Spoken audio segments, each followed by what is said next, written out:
Hi everyone, David Mitchell from Bayview Renovations, and I'm here at the end of week 2 of our Bent Street project in Brighton, and it's been a massive week this week. So you're probably looking at all the insulation in the walls. We are ready for plaster at the end of week 2. So let's get into it. We reframed all of the flooring, so we actually had to block out between what's called posi trusses to create this stepless walk-in shower here. You can see it's been dropped down in that section there for our strip grate. There's a really big niche that's been framed in the wall, so that's going to look fantastic because obviously there's no ends to it, so it'll just look like the two ledges are floating. And then we had our electricians come in this week, so all of the electrical has been rewired. So we've got, power points and thermostat switches for the underfloor heating. You can see that's where the cables will run for the underfloor heating.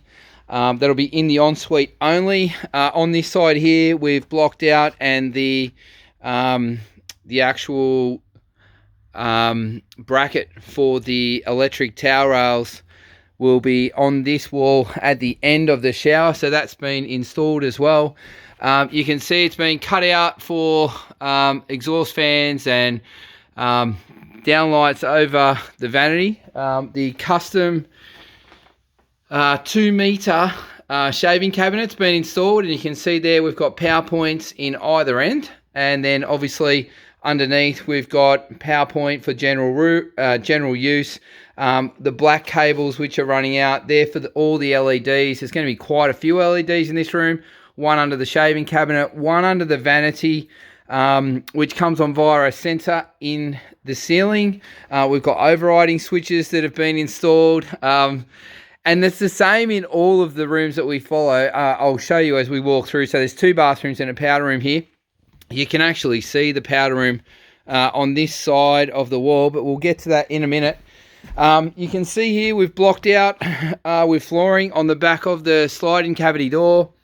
And also all of the the tile underlay is down, nailed in, ready for waterproofing after the plastering's done. So the other thing, of course, all the plumbing was done. So you can see here, mixers and spouts off the walls. The drain points have been moved to be off the wall. It'll be a big 2.2 meter wall hung vanity, all custom made. It's going to be absolutely beautiful. Obviously the waste point was moved for the shower. We've got our mixer there, which is centered in the wall. And that's the position of the mixer for the walk-in shower is really important. You need to be able to turn the water on and feel how hot the water is coming out of the spout, but then also when you're under the water in the shower, you still need to be able to reach the mixer without getting cold. You don't want to leave the water to adjust it, so to speak. So yeah, that's our water supply point there for our twin function shower.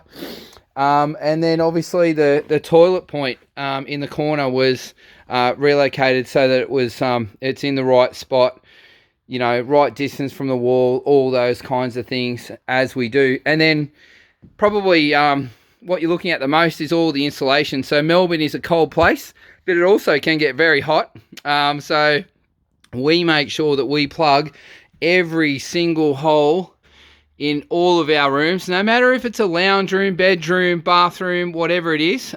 We always do that. So absolutely everywhere is the good quality wool insulation is installed. And so the other thing that we did carpentry wise this week was the installation of these skylights. So this is the one in the ensuite, and it's going to look amazing. I think this one's 11 or 1200 long by 550 wide. Yeah, it's between the trusses. So yeah, and so that once that's plastered, that's going to look absolutely amazing. The amount of natural light now in this ensuite has gone through the roof, and that's really high, isn't it? It's probably 1.5 meters above the ceiling, so that's going to look incredible. And it's directly above the shower as well. If I just go back a little bit, you can see there it's above the shower. And It's a cloudy day, but you know, on a sunny day you'll be able to see the sky through that, and at night time you'll be able to see the stars and everything.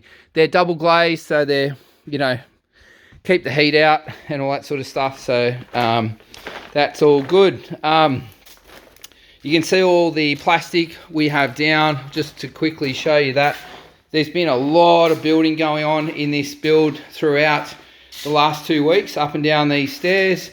And we still always make sure that it's in perfect condition. So, you know, the protection of your carpets and everything like that is all looked after. So you can see tile underlay down on the floor here as well. The water waste point there is done. We actually have moved the water point to the back of the toilet, so back of the cistern inlet, as we always do. Again, even just in the powder room, and you can see here, plumbing, spout and mixer off the wall. You know, it's a wall hung vanity. And then we have filled everywhere, like I said before, with insulation. You can even hear the difference in my, you know, the sound of my voice. It's very insulated now. There was no insulation in these walls at all prior to us starting in that powder room. And then again, so in the main bathroom, same thing. So all insulation in the walls. We've got our freestanding bath there. We've got our niche built in the back wall. And then again, mixer and spout off the wall here for the wall hung vanity. So the plumbing points have been moved. General power point going on the wall next to the vanity above it. And then we've got, you know, all of the new wiring that was done. Because if you remember this hallway, that's the old wall there. So the door for the bathroom used to be here. That bathroom there, we've gained about 1 metre square into the bathroom. So yeah, the bathroom's much bigger. So we've got a nice big shower here. I think it's 1 metre by, actually a little bit bigger now. I think we went to 1.50 metre by 900 wide. Again, strip grate that's gone in there. Again, we had to block out between the posi trusses to keep the floor height down so we don't end up with a big step at the door. So clever carpentry again by the guys. They're really smart carpenters. And then we've got our big niche in the shower, which is, you know, almost the size of the shower. We do think of tile lines when we do all this stuff, so we don't oversize it. We sort of keep it so you've got big cuts of tiles, not small ones. And again, mixer on the wall, water supply point on this side for that twin function shower. And again, this room has above the shower has been framed out with a skylight. So yeah, looking really good. It's the same size on this side, so both the bathrooms now have really big skylights. It does add so much to a bathroom. It looks sensational. To do the skylights, we actually had to move the evaporative cooling on the roof. So we moved the evaporative cooling system to the back side of the house prior to starting the renovation, so it didn't hold us up. And then obviously on this wall, you can see heated towel rails again on this side. So that's the bracket and all the wires are coming out. And then we've back blocked all of the wall at 1 metre and 1800 high for robe hooks, towels, all that sort of stuff. So always fixing towel rails and everything to timber, not just, you know, wall plugs. It just doesn't seem to work. So again, we've got taps and spout off the wall for the bath. So that was all plumbed in. The waste point was moved for the bath. And I think we are ready for plaster. So start of week 3, and we'll be plastering. And then once plastering is done, we waterproof, and then we start the tiling process. So really proud of the guys. This has been a really big job, moving walls, 2 skylights. You know, it's the middle of winter, or well, winter's started and it's been freezing 10 degrees. So for them to get up on the roof and get this done, they saw a gap with the sun out, and bang, they were onto it. They were into it. So yeah, again, all of the tile underlays down in this room here as well. And so yeah, as I said, plasterers are in on Monday. So thanks for watching.